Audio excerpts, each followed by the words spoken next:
देव्यै शिवायै सततं नमः। नमः प्रकृत्यै भद्रायै नियतः प्रणतः स्मतं रुद्रायै नमो नित्यायै गौर्याय दत्तायै नमः।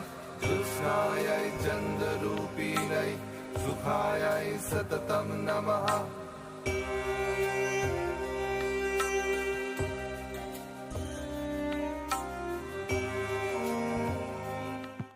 नमस्कार.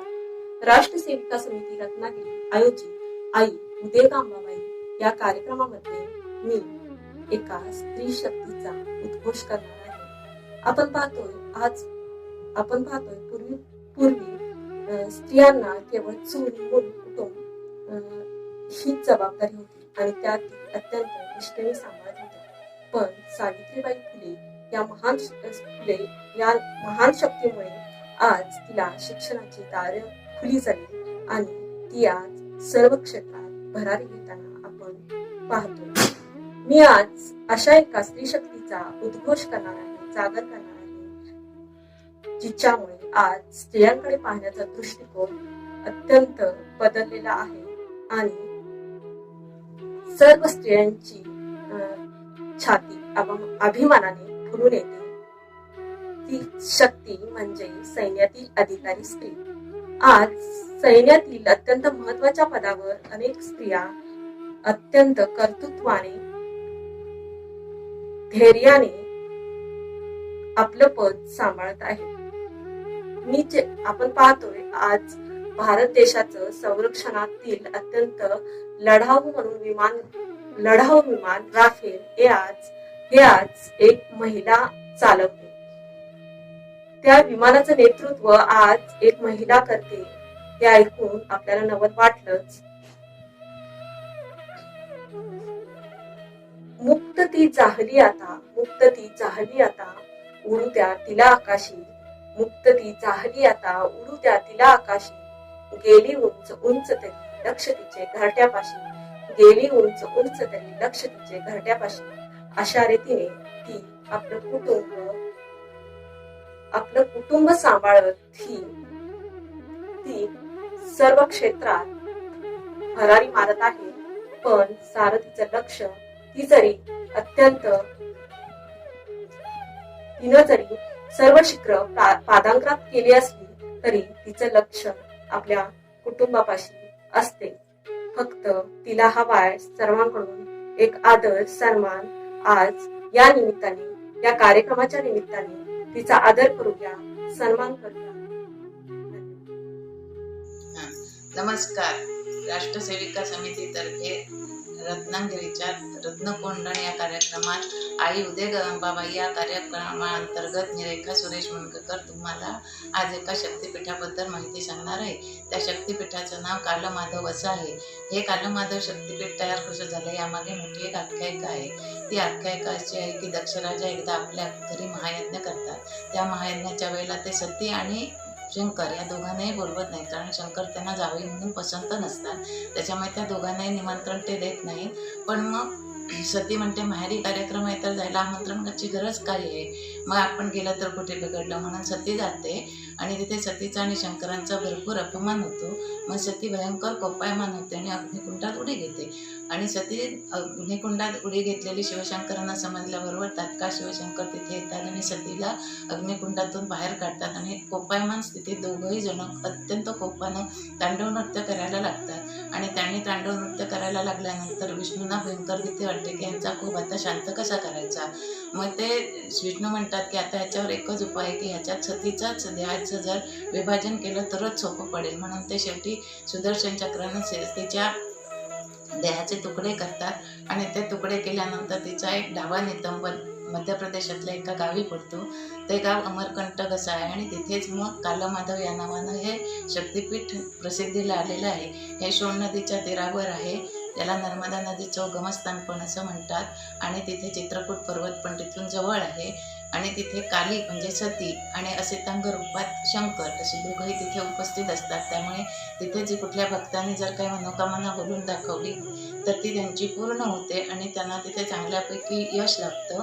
हे एक धार्मिक स्थळ पण आहे आणि एक तीर्थक्षेत्र म्हणून पण प्रसिद्ध आहे. हे आता एवढी माहिती सांगितलेली आहे मी कालमाधव या तीर्थक्षेत्राबद्दल. आणि ही माहिती सांगून झाल्यानंतर आता माझ्या कार्यक्रमाची सांगता करण्यासाठी मी एक आरती म्हणणार आहे. महिषासुरासिमरधुनी अंबा बैसले शेवावरी, मातुलिंग गदा उजवे करी, डावे भुजावरी चक्र घेऊन निघाले दैत्यावरी, गदा ओपिली मस्तकावरी, दैत्य मर्दिने भक्त रक्षिले तारित्व फुले पै, तू प्रतापी थोर अंबाबाई, करविरक्षेत्री श्री जगदंबा सर्वजनाचे आई, तारी हो तारी अंबाबाई, तुझी कीर्ती मी ऐकून आलो करशील अंगीकार, हात ठेवून करविरावर, अखंड वाहे कृष्णमय श्री दत्त गुरुचे पायी, तुझे चरणी नर्मदाबाई, करविरक्षेत्री श्री जगदंबा सर्वजनाचे आई. नमस्कार. राष्ट्रसेविका समिती रत्नागिरीतर्फे रत्नकोंदणच्या आई उदेग अंबाबाई या कार्यक्रमात मी सौ सोनाली प्रवीण जोशी, शर्मिष्ठा शाखा देवरुख आपल्याला विरजा क्षेत्र या शक्तिपीठाबद्दल थोडीशी माहिती सांगणार आहे. भारतातील ओडिशा राज्यात 3 स्थळे अत्यंत महत्त्वाची मानली जातात. भुवनेश्वर, याजपूर आणि कोणार्क ही ती 3 शहरे होत. यापैकी याजपूरची श्री विरजादेवी ही प्रमुख देवी आहे, जिचे वर्णन ब्रह्मपुराणातही आहे. याजपूरला महत्त्वपूर्ण प्राचीन तीर्थस्थान असे मानले जाते. याजपुरातील मंदिरात द्विभुजा स्वरूपातील देवी विरजा विराजमान आहे. तसेच देवीसोबत तिचे वाहन सिंहाची प्रतिमा देखील आहे. इथे श्राद्ध, तर्पण इत्यादी बाबींचे विशेष महत्त्व आहे. मध्ययुगीन काळादरम्यान हे एक शक्तिपीठ मानले जात असे. भगवान विष्णूद्वारे माता सतीचे शव सुदर्शन चक्राने कापले असता तिची नाभी ह्या क्षेत्रामध्ये पडली आणि म्हणूनच या क्षेत्राला नाभी क्षेत्र किंवा नाभीपीठ असे म्हटले जाते. संपूर्ण ओडिसा क्षेत्रच भगवतीचे नाभी क्षेत्र म्हणून ओळखले जाते. उत्कल हे या राज्याचे ऐतिहासिक नाव असून तेच विरजा क्षेत्र या नावाने ओळखले जाते. वर्षाणां भारतम श्रेष्ठम देशानां उत्कलम स्मृतम, उत्कलेन समो देशो, देशो नास्ति महितले. याचाच अर्थ जिथली आराध्य देवता विमला तथा विरजा आहे ते संपूर्ण क्षेत्रच भारतवर्षात श्रेष्ठ आहे. विरजा देवीच्या अस्तित्वामुळे हे संपूर्ण क्षेत्रच मलविमुक्त आहे असे मानले जाते. महाभारताच्या वनपर्वात पांडव वनवासात असताना वैतरणी नदीजवळील विरजा देवीचे तीर्थ प्राशन केल्याचा उल्लेख आहे. ब्रह्मदेवाने केलेल्या यज्ञकुंडातून ही देवी प्रकट झाली असे मानले जाते. हे मंदिर वैतरणी नदीच्या घाटापासून जवळपास 2 किलोमीटर दूर असलेल्या प्राचीन गरुड स्तंभाजवळ आहे. कपिल पुराणात ओडिशा राज्याला कृष्णार्क पार्वतीहरा म्हणजेच भगवान विष्णू, सूर्यदेव, पार्वती देवी आणि भगवान शिव हे 4ही देव जेथे सदैव वास करतात असे क्षेत्र म्हटले जाते. सध्याचे याजपूर पूर्वी विरजा या नावानेच प्रसिद्ध होते. ही बाब पुरातत्व पुराव्याने सिद्ध झालेली आहे. जे भक्त पूर्ण श्रद्धेने हिची प्रार्थना करतात त्यांच्या कष्टांचे निवारण देवी करते असे मानतात. याजपूर हावडा व्हॉल्टेर रेल्वे लाईनवर वैतरणी रोड स्टेशनपासून साधारणतः 18 किलोमीटर लांब हे क्षेत्र आहे.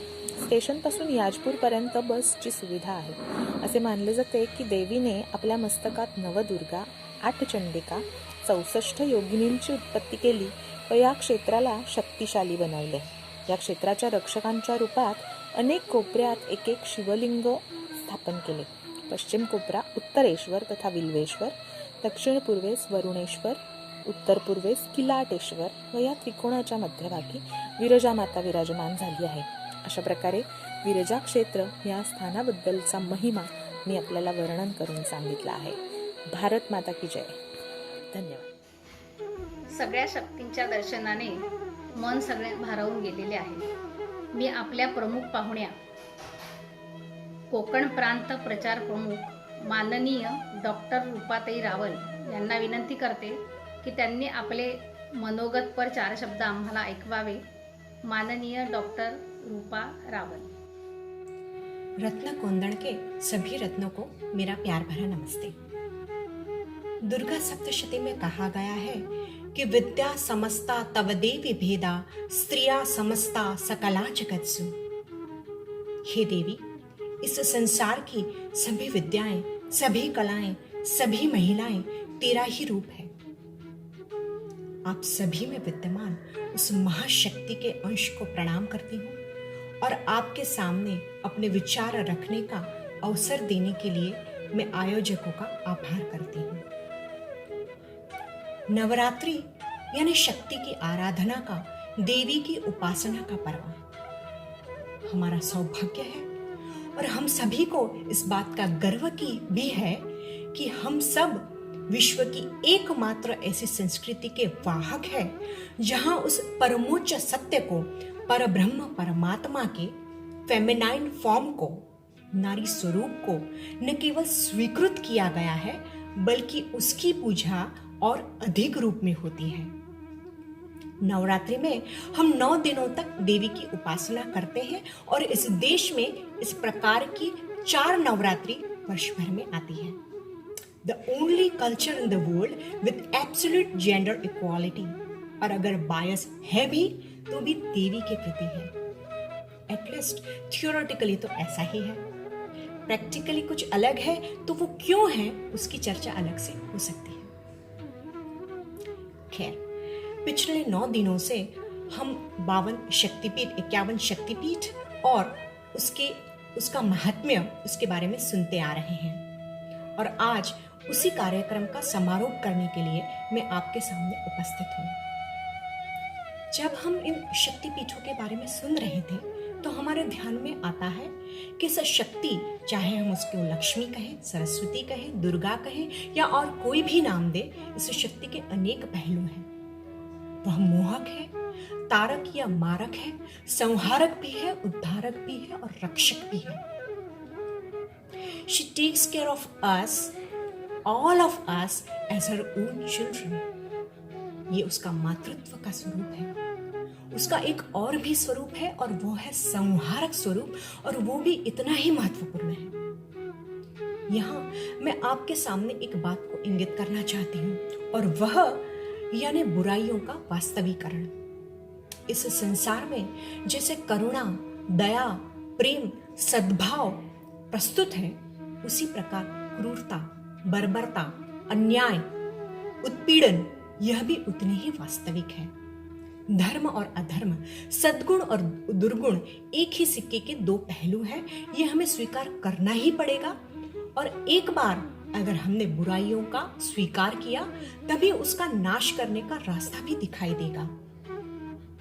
महिषासुर, शुंभ, निशुंभ, मधुकैटभ, रक्तबीज, ये सारे शायद हमें माइथोलॉजिकल स्टोरीज के कैरेक्टर्स लग सकते हैं, लेकिन क्या यह सच नहीं है कि इन्हीं राक्षसों जैसी मनोवृत्ति वाले मनुष्य आज भी इस दुनिया में है? बल्कि मुझे तो ऐसा लगता है कि आसुरी मनोवृत्ति वाले मनुष्य की संख्या दिन ब दिन बढ़ती जा रही है।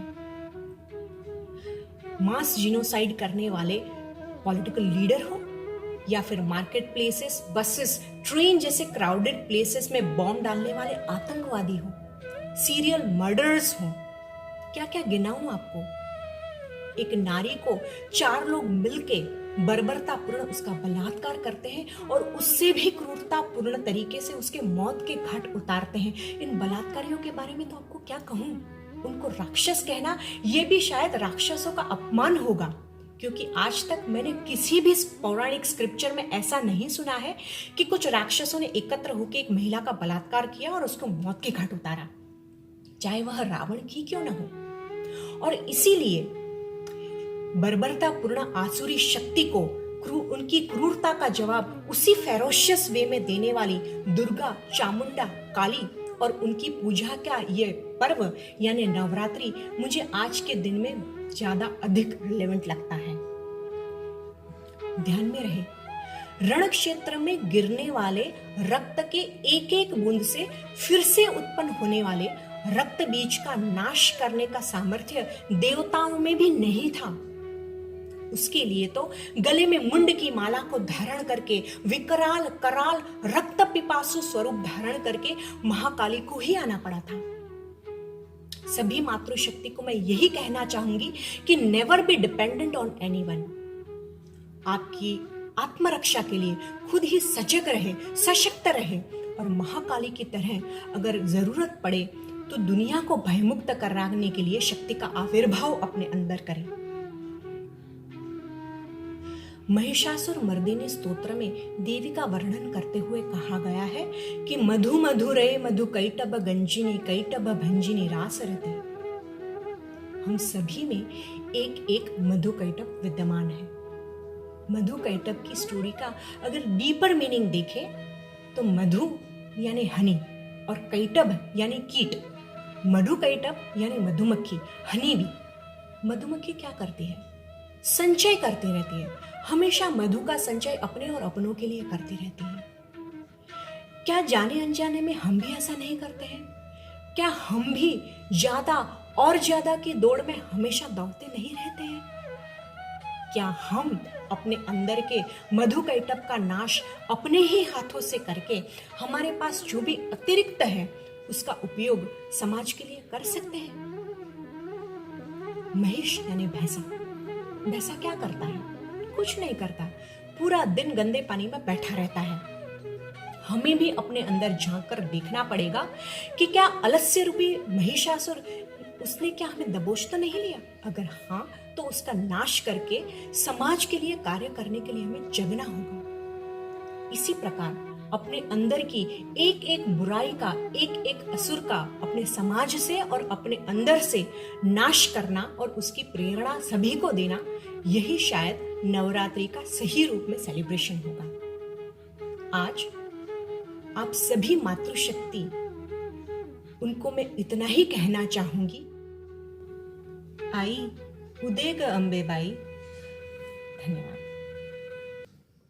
नमो दिव्यै महादिव्यै शिवायै सततं नमः। नमः प्रकृत्यै भद्रायै नियतः प्रणतः स्मतं रुद्रायै नमो नित्यायै गौर्याय दत्सायै नमः। कृष्णायै चन्द्ररूपिणै सुखायै सततं नमः।